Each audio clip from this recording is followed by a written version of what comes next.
காங்கிரஸ் பேரியக்கத்தினுடைய செய்தி தொடர்பாளர் திரு இதாயத்துல்லா. 3 பேருக்கும் வணக்கம் சார். நான் பிரதமருடைய பேச்சு இன்னைக்கு கூட அவர் பேசியிருக்காரு. இவங்க ஜாதி ரீதியாக மத ரீதியாக மக்களை பிளவுபடுத்துகிறார்கள், முயற்சி பண்ணுறாங்க. இவங்க வெறுப்பை கக்குகிறார்கள். இன்னைக்கு கூட பேசியிருக்காரு, இந்த புனிதமான சவான் மாதத்தில் இவங்க கறி சமைச்சு சாப்பிட்றாங்க அப்படின்ட்டு கூட பேசியிருக்காரு. நான் ராகுலுடைய பேச்சில் அப்படி ஏதாவது இருக்கான்னு தான் கேட்டேன் நான் அவர்கிட்ட. ஆனால் அவர் அதுக்கு எதுவும் பதில் சொல்லலை. அதனால் நான் உங்ககிட்ட எதைய கேள்வி கேட்க விரும்புகிறேன். இன்றைய ராகுல் காந்தியினுடைய பேச்சில் அப்படி எதுவும் இருந்த மாதிரி எனக்கு தெரியல. அவர் எதுவும் அப்படி எதுவும் பேசலை. ஜனங்க 2 பெரும் தலைவர்களுடைய இந்த உரைகளையும் ஒப்பிட்டு பார்ப்பாங்களா சார்? வாக்களிப்பதற்கு முன்பாக இதையெல்லாம் கவனிப்பாங்களா? தமிழ்நாட்டு மக்கள் மட்டுமல்ல, இன்றைக்கு சத்தியம் தொலைக்காட்சியில் பார்த்து கொண்டிருக்கிற மக்கள், நீங்கள் கேட்ட கேள்வி, அவர் சொன்ன பதில், நீங்கள் பட்டுக்கோட்டைக்கு வழி கேட்டீங்க, அவர் கொட்டைப்பாக்கு வேலை சொன்னார். இந்த மக்கள் அனைவருக்கும் தெரியும். நீங்கள் கேட்ட கேள்வி விட்டுட்டு 50 வருஷங்களுக்கு முன்னால் நடந்த எமர்ஜென்சியை பற்றி சொன்னார். அந்த எமர்ஜென்சி நேரத்தில் ராகுல் காந்தி பிறந்தாரா அல்லது குழந்தையா இருந்தார்னா கூட நமக்கு தெரியாது. வருஷத்தை பார்க்கணும். ஒன்று பிறந்திருக்கணும் அல்லது குழந்தையா இருந்திருக்கணும். அந்த ராகுல் காந்தி இன்னைக்கு என்ன பேசினாருன்னு நீங்கள் கேட்டீங்க. வெறுப்பு இல்லாத பேச்சு அவர்கிட்ட இருக்குது. ஏழைகளுக்கு நான் இதை செய்வேன், பெண்களுக்கு இதை செய்வேன், அதே மாதிரி சமுதாய பிற்படுத்தப்பட்ட மக்கள், தலித் மக்கள், இந்தியாவில் இருக்கக்கூடிய 97 விழுக்காடு இந்துக்கள் அநியாயமாக பாதிக்கப்படுகிறார்கள். ஒரு 3 விழுக்காடு இந்துக்களுக்காக அல்லது ஆரியர்களுக்காக வேண்டி பாதிக்கப்படுகிறார்கள் என்பதை விளக்கமாக ஏற்கனவே அவர் சொன்னார். அப்போ சமூக நீதி வேணுங்கிறாரு. மாநிலத்தில் இதுக்கு முன்னே இருந்த காங்கிரஸாக இருக்கட்டும், பாஜகவாக இருக்கட்டும், அந்த காலகட்டத்தில் மாநில பட்டியலேருந்து எடுத்தாங்க, அதை நாம் திருப்பி கொடுக்கணும்னு சொல்கிறாரு.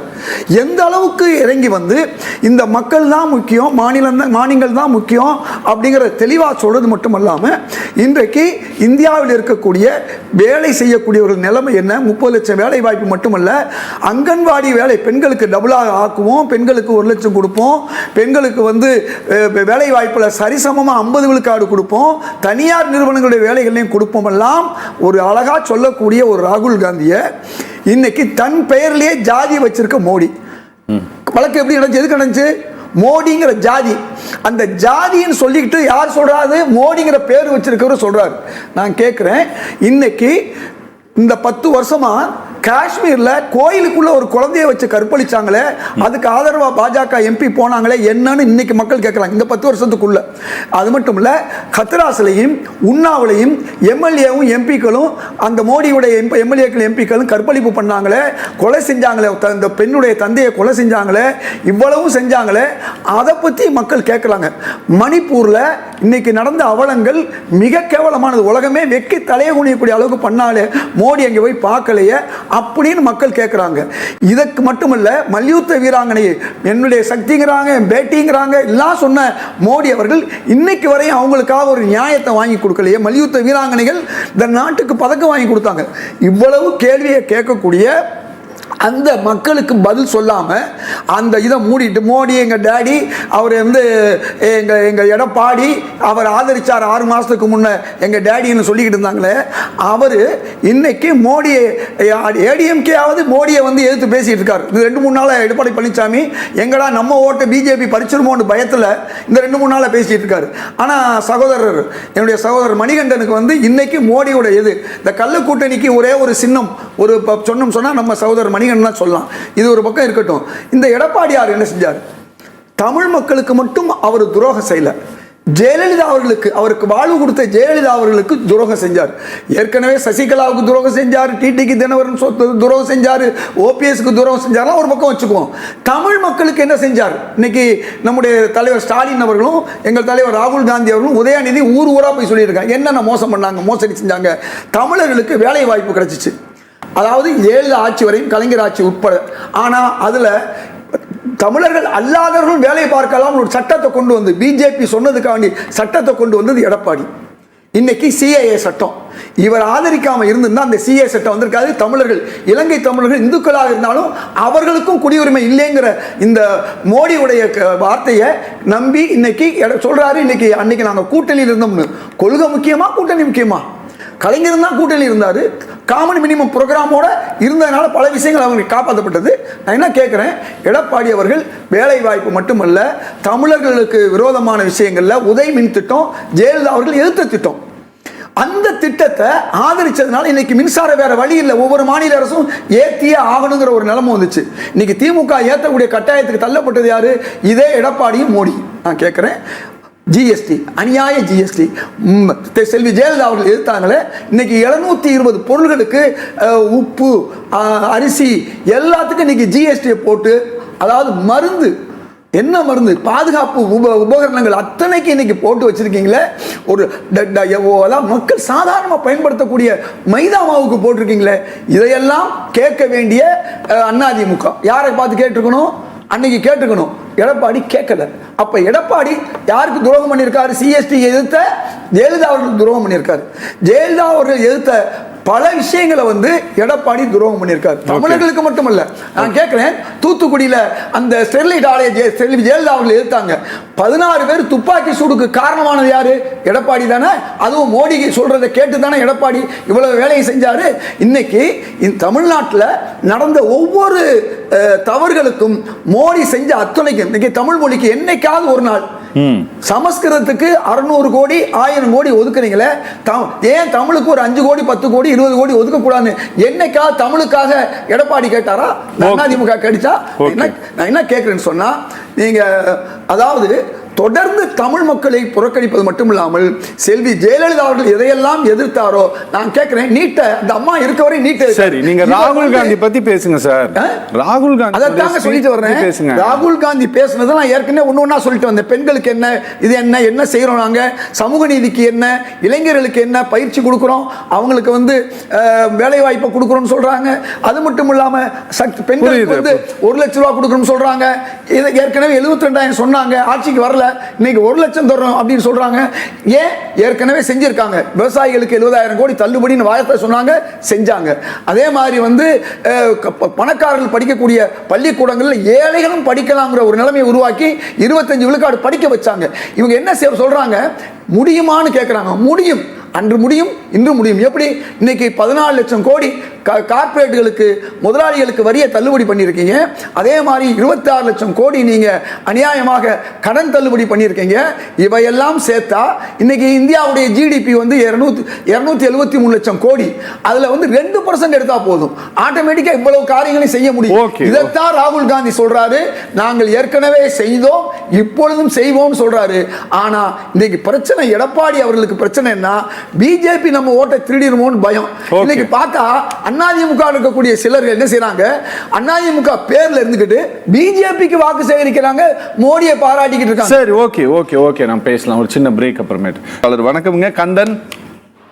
வணக்கம் சார். வணக்கம் சார். வணக்கம் கந்தன் சார். நான் இதயத்துல்லா சாருக்கு தான் பேசணும். தயவு செஞ்சு பேசுங்க. ஒண்ணுமே இல்லாத 2G பயங்கரமா அவங்க கொண்டு போய் சேர்த்தாங்க நாடு பூரா. சரி. ஆனா இப்ப இருக்கிற பிஜேபி ஏகப்பட்ட ஊழல், இவங்க திறமையா அந்த எல்லாருக்கும் எடுத்து பேச மாட்டேங்கிறாங்க. காங்கிரஸ் ஏன் பேச மாட்டேங்குது கேக்குறீங்களா? தாங்க பேச மாட்டேங்க ஊழலை பத்தி. இவங்க முதல்ல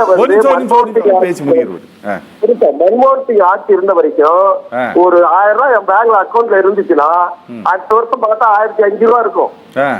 இப்ப 1000 ரூபாய் அடுத்த வருஷம் பார்த்தா மைனஸ் இருக்குது சார். அதுவும் சொல்ல மாட்டேங்கிறாங்க, அதையும் சொல்ல மாட்டேங்கிறாங்க. ரெண்டாவது மணிகண்டன் சார் எந்திரிக்காரு, சேவத்துக்காரரு மக்களை ரொம்ப அவமானப்படுத்துறாரு. ஜனங்கள், பொதுமக்கள் எப்படி இருக்குன்னு நினைக்கவே இல்லை அவரு. அவர் தோன்றதெல்லாம் பேசுறாங்க. Okay sir, okay okay okay okay okay okay. நான் சொல்றது இல்லை, நீங்கள் கேட்டது நியாயம் தாங்க. அதாவது அவங்கெல்லாம் நல்லா ஒரு ஒன்றுமே இல்லாத ஒரு பிரச்சனையை நாடு முழுசும் அவ்வளோ பெருசு கொண்டு போனாங்க. இன்னைக்கு இவங்க ஏன் எதுவுமே பேசவே மாட்டேங்கிறாங்கன்னு கேட்குறாங்க. அதைத்தான் நான் ஆரம்பத்தில் சொன்னேன். நம்ம பேசுறவங்கள விட இந்த கேட்கறவங்க அறிவாளிகள்னு சொன்னேன். ரொம்ப அழகா சொல்லிட்டாரு.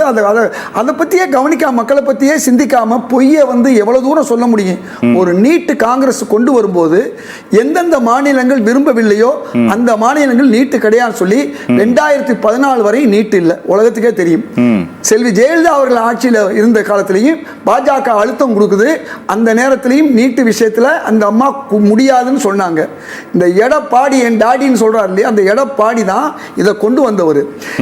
இப்ப கூட பேசும்போது எம்ஜிஆர் ஐயாவுடைய கொள்கையும் வேணாம், ஜெயலலிதா அம்மாவுடைய கொள்கை வேணாம், எங்களுக்கு கூட்டணி தர்மத்துக்காக நாங்க மோடியை தான் நாங்க ஆதரிப்போம்னு சொல்லி எடப்பாடி சொன்னார் இல்லையா. இந்த இவ்வளவு தூரம் நான் செஞ்சும் கூட இன்னைக்கு மோடியை பாசம் விட்டு போகல. இப்ப நான் என்ன கேட்கிறேன், இந்த ரயில்வே பாஸ் உங்களுக்கு முதியோர்களுக்கு செலவு கொடுத்தாங்க. பெரும்பாலான இந்துக்கள் காசி ராமேஸ்வரம் போகிறதுக்கு தான் அதை பயன்படுத்துனாங்க. அப்போ இந்துக்கள் விரோதமாக செஞ்சது யாரு? இதே மோடி தான், இதே வந்து பிஜேபி தான். அதே மாதிரி ராகுல் காந்தி நான் ஏற்கனவே சொன்ன மாதிரி இந்துக்களுக்கு வரக்கூடிய வேலை வாய்ப்பு, கல்வி, அவர்களுக்குரிய அதிகாரம், அவர்கள்ட்ட இருந்த வங்கி பணம், அழகா சொன்னார், வங்கியில் ஏழைகளுடைய பணம் தான் புடுங்கப்படுது. பணக்காரனுக்கு எப்போவுமே 5000 ரூபா மினிமம் இருக்கும். அப்போ ஏழைகளை வந்து எவ்வளோ தூரம் வந்து அவங்க வந்து கொடுமைப்படுத்தியிருக்காங்க.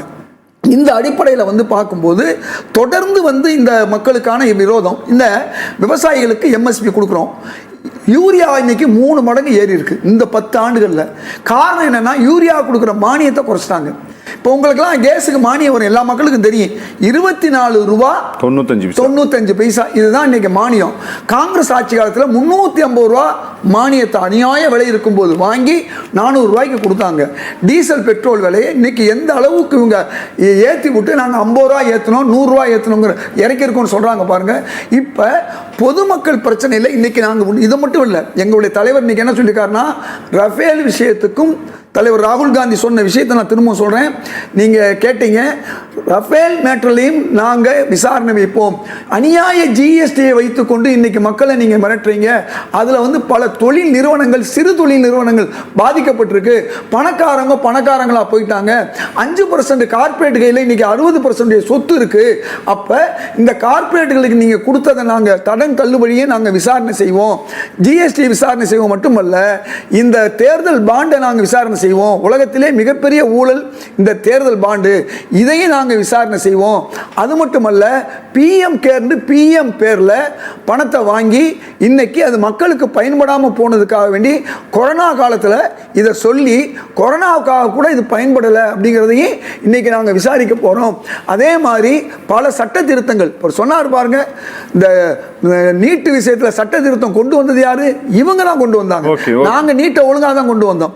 அப்போ இந்த மாதிரி மக்கள் விரோத போக்கு, 7 லட்சம் கோடி ஊழல், இந்த 7 லட்சம் கோடி ஊழல் உங்க சிஐஜி சொல்லுது. இன்னைக்கு வரைக்கும் எடப்பாடி என்னைக்காவது பேசியிருக்காரா? மணிகண்டன் பேசியிருக்காருன்னா பேச மாட்டாரு. எவ்வளவு பெரிய அநியாய ஊழல்.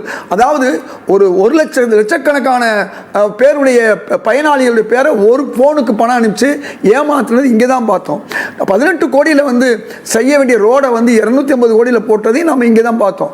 இப்படி பல்வேறு வகையிலும் இந்த ஊழல் செஞ்சுருக்காங்க. ரொம்ப தூரம் போக வேணாம். இந்த டோல்கேட் ஊழல் இருக்கு பாருங்க, மக்கள் எவ்வளவு, அதுவும் தமிழ்நாட்டுக்காரர்களை எவ்வளவு தூரம் வஞ்சிக்கிறாங்க. தமிழ்நாட்டுக்கு இன்னைக்கு வெள்ளம் வந்துச்சு, வெள்ளத்துக்காக வேண்டி ஒரு பைசா கொடுக்கல. அதாவது தென்காசி, திருநெல்வேலி, தூத்துக்குடி தென்பகுதி மக்கள் பாதிக்கப்பட்டாங்க. காஞ்சிபுரம், திருவள்ளூர், சென்னை பாதிக்கப்பட்டாங்க. இவங்களுக்கு நீ ஒரு பைசா கொடுக்கல. இன்னைக்கு வரையும் முதல்வர் சொல்றாரு, உங்களால் இல்லைன்னு சொல்ல முடியுதா? வழக்கமாக கொடுக்கக்கூடிய ரூபாயை கொடுத்துட்டு இந்த வெள்ளத்துக்கு நீங்க எதையும் கொடுக்கல. ஏன்னா கொடுத்தா இவர் 6000 ரூபாய் இன்றைய முதல்வர் கொடுத்தார். யார் கொடுத்தார்? மக்களுக்கு. அப்ப என்ன நடந்திருக்கும்? 10,000 கொடுத்திருப்பாரு, இன்னும் நிறைய பேர் கொடுத்திருப்பாரு. அப்ப நீங்க எதையுமே செய்யாம எய்ம்ஸ் சொல்லி ஏமாத்தது மட்டுமில்ல, ராணுவ கேரிடார் ரொம்ப பேர் மறந்துருப்பாங்க. இன்னைக்கு கோயம்புத்தூர்ல இதுக்கு டிஃபென்ஸ் கேரிடார் கொண்டு வந்து சொல்லி இன்னைக்கு வரை நடக்கல. மதுரவாயில் திட்டம் சென்னை மக்கள் நாள்தோறும் பார்க்குறாங்க, மூலியா கிடக்குது. 1500 கோடிக்காக வேண்டி போட்ட திட்டத்தை பொன்னார் ஆட்சிக்கு வந்த உடனே என்ன சொன்னார் தெரியுமா? இந்த திட்டத்தை நிறைவேற்றுவோம்னு சொன்னார். 10 வருஷம் ஆச்சு. இன்னைக்கு நம்முடைய எடப்பாடியாரோ அல்லது மணிகண்டனோ இந்த கேள்வி என்னைக்காவது கேட்டிருக்காங்களா? இன்னைக்கு அந்த பாலம் இருந்திருந்தா மதுரவாயல் தாண்டி பூந்தமல்லிக்கு ஒரு 20 நிமிஷத்துல போக முடியும். அப்ப தமிழ்நாட்டை வஞ்சிக்கக்கூடிய ஒரு சூழல் இன்னைக்கு இருக்கு. இன்னைக்கு தமிழ் மக்கள் தான் அதை பத்தி தான் பேசுறாரு. தமிழகம் வரும்போதெல்லாம் எனக்கு ஒரு மன ஆறுதல் கிடைக்குதுன்னு சொன்னாரு. தமிழை சொல்லி ஏமாத்தல. சமஸ்கிருதத்துக்கு கொடுத்து ஆயிரக்கணக்கான ரூபாயை கொடுத்துருக்கு, இந்த தமிழுக்கு கொடுக்காம அந்த மாதிரி ஏமாத்தல. தமிழ் பேரை சொல்லி ஏமாத்தல. இன்னைக்கு பாஜக காரர்கள் போதை இன்னைக்கு எங்க இருக்குது? போதையில் அதிகமா உள்ள இருக்கவங்க, போதை பொருள் விற்பனை உள்ள இருக்கவங்கன்னா தமிழ்நாட்டிலையும் பிஜேபி காரங்க, வட இந்தியாவிலையும் பிஜேபி காரங்க. அப்ப இன்னைக்கு கொலை, கொள்ளை, கற்பழிப்பு எல்லா விஷயத்திலையும் அதிகமான விழுக்காடு குற்றவாளிகள் யாருன்னு சொன்னா இன்னைக்கு அவங்க தேசிய ஆவண காப்பகம் சொல்ற விஷயம் பாத்தீங்கன்னா பாஜக காரர்கள். இல்ல இல்ல அப்படியெல்லாம் ஒண்ணும் தேசிய ஆவண காப்பகம் குறிப்பிட்டெல்லாம் ஒண்ணும் சொல்லல. பொய்யெல்லாம் சொல்லிருக்காங்க. எம்பி எம்எல்ஏ நேம்ல இருக்காங்க. 33 விழுக்காடு எம்பி எம்எல்ஏக்கள் குற்றவாளிகள் பாஜகவில் தான் அதிகமா இருக்காங்க. அது யார் சொல்றா? பார்லிமெண்ட் தான் சொல்லுது, நானா சொல்றேன். அது ஏடிஆர் ரிப்போர்ட் சார். எந்த ரிப்போர்ட் வந்திருக்கா இல்லையா?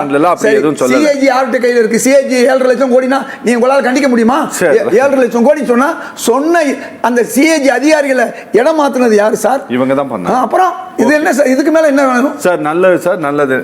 2010 நீட்டு கொண்டு வந்தது. 2014 காங்கிரஸ் ஆட்சி இருக்கிற வரையும் நீட்டு வந்து தமிழ்நாட்டில் கிடையாது. அடுத்த வருஷம் செல்வி ஜெயலலிதா வந்தப்பவும் கிடையாது. அதுக்கு பிறகுதான் சட்ட திருத்தம் கொண்டு வந்து எல்லாருக்கும் அவசியம் சொல்லி மெடிக்கல் கவுன்சில் ஆஃப் இந்தியா சொன்னது.